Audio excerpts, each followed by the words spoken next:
Like, that be the shit. And that's what make a motherfucker be wanting to get into it with y'all, because y'all ain't got no respect. What's up, bro? What's up? Hell no.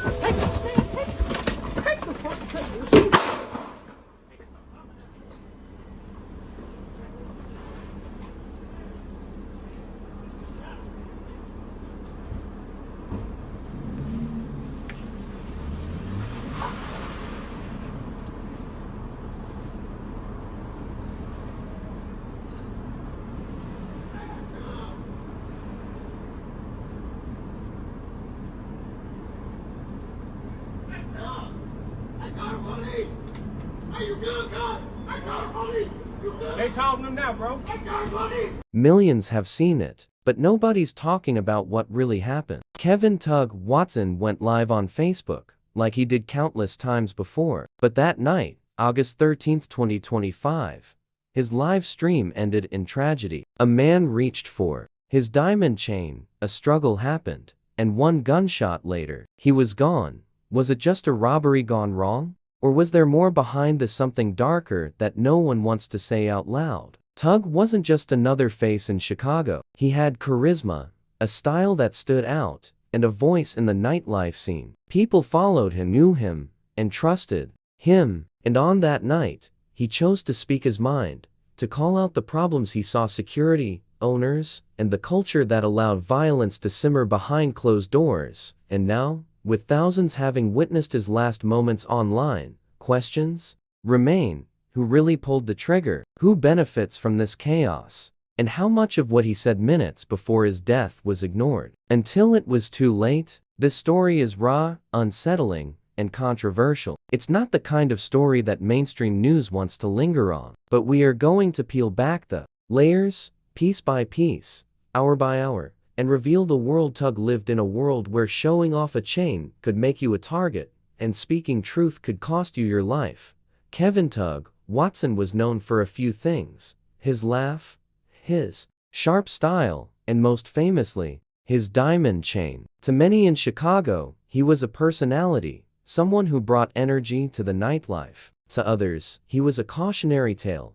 The night of August 13th, Tug parked in the Austin neighborhood and went live on Facebook. It seemed casual, a simple stream, talking to followers about life, music, and the problems he noticed in clubs. But there was tension in his words. He didn't name names, but he called out owners and security. He spoke about respect, about being treated fairly, and about the dangerous games that happen behind velvet ropes.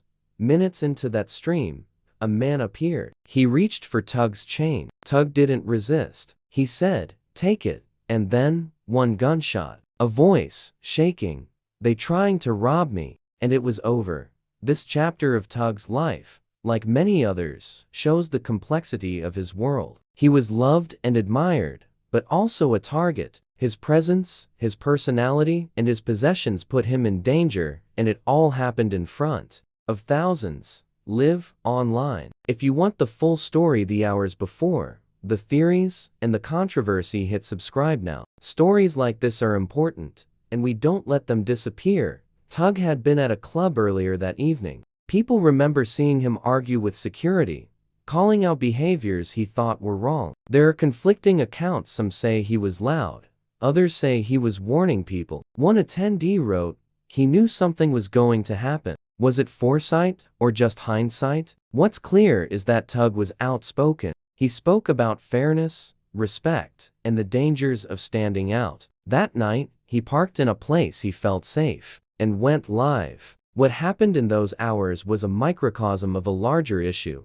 In Chicago's nightlife, appearances matter. Money, jewelry, and personality can make you loved or make you a target. Security guards, club owners, and promoters play a delicate game. One wrong word, one overlooked rule, and tensions rise. Tug understood that. He had navigated it countless times, and yet, that night, it spiraled into tragedy. People often ask, could it have been prevented? Could Tug have acted differently? Maybe, but the night showed a larger truth. Living loud in public spaces, showing off wealth, and speaking openly about problems carries risks. On the surface, it looks like a robbery. A man reached for Tug's chain. Tug gave it willingly, and yet, he was shot. Most people would assume that's where the story ends, just another street robbery gone wrong. But the details don't quite it up. Tug didn't resist. There was no chase, no shouting, no fight, just one gunshot. Why shoot if the chain was given? And why that night, minutes after he called out the issues in Chicago's nightlife? Some say it was coincidence. Others aren't buying it. There are whispers, online comments on the video, posts on forums, conversations in clubs. People suggest that Tug's death was not random. Some think someone wanted to silence him, to send a message to others who dared speak out. Others argue that the shooter might have been tipped off, someone waiting for a perfect opportunity. Then there's the timing. Earlier in the night, Tug had been vocal about security problems and unfair treatment. If someone wanted revenge, or to scare others in the nightlife scene, this was the moment. Social media made it public, but also made it a spectacle live, for everyone to see. Whether robbery or setup, the incident sparked debate. People began asking, do public warnings go ignored until it's too late? Is displaying wealth in public inherently dangerous? And most importantly, who is really responsible, the shooter, the system, or the culture that allowed this to happen? The line between accident and conspiracy is blurred, and it's that uncertainty that keeps people talking, watching, and commenting. That uncertainty is what makes the story viral. It forces you to take sides, to pick a theory, and to engage. Chicago's nightlife has a reputation, and not all of it is glamorous. Fights at doors, overcharging for drinks, security that sometimes treats paying customers like criminals. The issues Tug spoke about were real, and he wasn't the first to call them out. That night, venues were busy, money was exchanging hands, and tensions were high. Standing out with expensive clothes, flashy jewelry, or even a nice car made you a target before you ever walked through the door. And Tug stood out. His personality and his chain drew attention.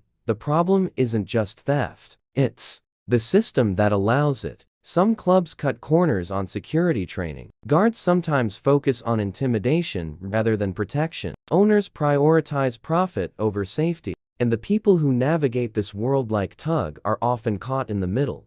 Every fight, every robbery, every act of violence is a symptom. And when someone speaks up, like Tug did, they risk being marked. His live video wasn't just a casual rant, it was a statement. And statements like that in Chicago's nightlife don't always go unanswered. Social media can be a double-edged sword. On one hand, it lets you connect with thousands of people. On the other, it broadcasts your location, your possessions, your routines, sometimes to the wrong audience. Tug's live stream had nearly 2,000 viewers, friends, fans, and strangers alike. But how many were watching to admire him? And how many were watching exploit him? Every camera angle, every shot of that chain, every word he spoke, it painted a map for anyone paying attention. In today's world, showing off can be dangerous. A post that seems harmless can turn into a blueprint for crime. And Tug's situation is a warning. Streaming in real time can put you at risk. People may not consider the consequences until it's too late. It raises a broader question. Are we responsible for our safety online? Or is it the system's job to protect us? For Tug, the answer didn't come in time. His last moments were live, public, and devastating. Witnesses began sharing their experiences almost immediately. Some claimed they saw the shooter hours before the incident. Others said Tug's chain had been targeted for days. While the details are murky, patterns emerge. The same faces appear in multiple stories. The same warnings repeat in posts and comments. People are trying to make sense of chaos, and the story grows more complex with every new account. What's clear, that many people do not believe this was random. That suspicion adds a controversial angle, a sense that something bigger is happening behind the scenes, something mainstream media is unwilling to report.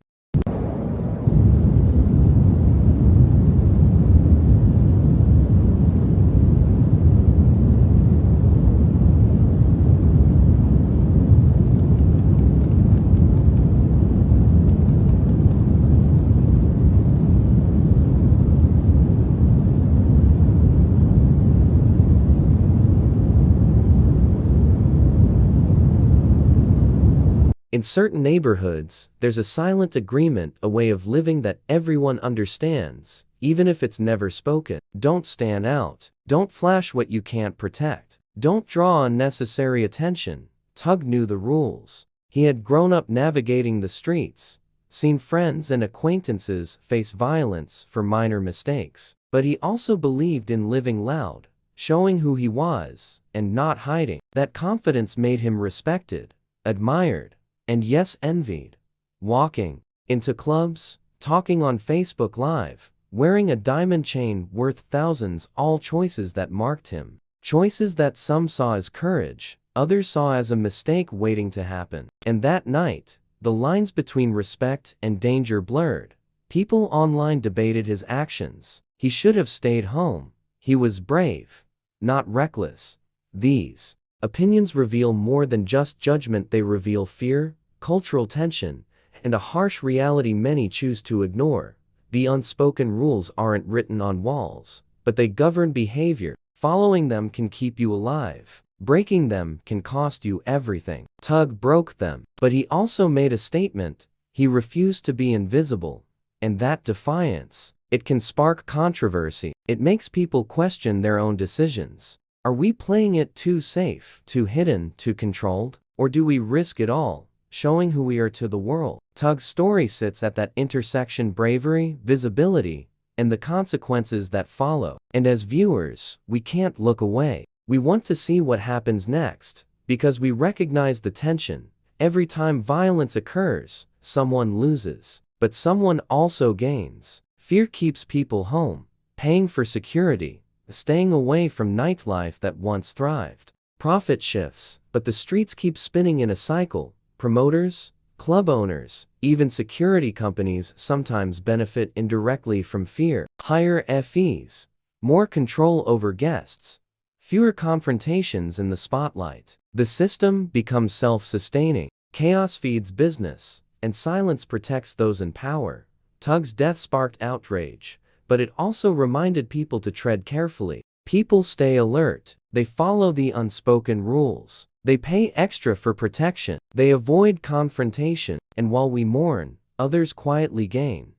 This angle is controversial because it challenges the narrative of random violence. It forces viewers to ask, is danger purely accidental, or is it manipulated? Are the people who profit complicit in allowing violence to continue? It's uncomfortable to think about, but that discomfort keeps viewers engaged. They comment, debate, and share theories. And that engagement, the tension, the controversy is what makes stories like Tug's viral. Mainstream media gave Tug's death a 20-second mention and moved on. No follow-up investigations. No deep dives into the hours leading to the shooting. Just a short blurb, and the story disappeared. Why? Was it too complicated? Too controversial? Or did it challenge too many people in power? The silence itself becomes part of the story. It leaves questions unanswered and theories untested. For viewers, the lesson is clear. Don't rely on mainstream narratives. Watch, read, question, and engage. Social media, citizen reporting, and storytelling are the tools to preserve truth. And there's a personal lesson too. If you go live, think about what's in your frame. Who's watching? What are you revealing? Your life is worth more than likes, shares, or flexing online. Tug's story isn't just his, it's a warning for anyone who streams, shares, or shows themselves to the world. It ends with the question that keeps people talking. Was it a random robbery, or a setup waiting to happen? That question fuels debate, encourages comments, and keeps viewers glued to every word. The night ended with a flash. A live stream cut off mid-sentence. A man lying in a car. A city watching in horror, confusion, and disbelief. Kevin, Tug, Watson was gone, but the questions didn't end. Was it really just a robbery gone wrong? Or had he been warning people for months, only to be silenced when he spoke too loudly? Every angle, every witness, every comment online adds another layer. But the truth remains just out of reach. We saw the hours before. We traced the moments during the live stream. We examined the environment he moved in. And still, the silence from authorities and mainstream media leaves the story incomplete. That silence is heavy. And it makes us ask, who controls the narrative, and who decides what's worth investigating? And here's the hardest part: this isn't just a story about one man. It's about all of us. Every chain flashed online, every check-in shared, every moment broadcast to the world carries risk. Social media doesn't just show life. Sometimes it broadcasts danger. Tug's story forces us to face that reality, to reconsider what we share and who might be watching for the wrong reasons. But there's also power here: the power to remember, the power to question, the power to keep stories like this alive. That's where you come in. Comment, share, talk about it. Don't let the narrative die with the next news cycle. Every view, every discussion, every theory keeps the truth closer to the surface. So, here's what I want you to do. Hit subscribe. Turn on notifications. Join the conversation. If you believe stories like this deserve more than a passing glance, don't stay silent. Leave your theory in the comments. Was this a robbery, or something far bigger? Because, in a world where the mainstream ignores, and social media broadcasts everything, we're the witnesses, and every witness matters.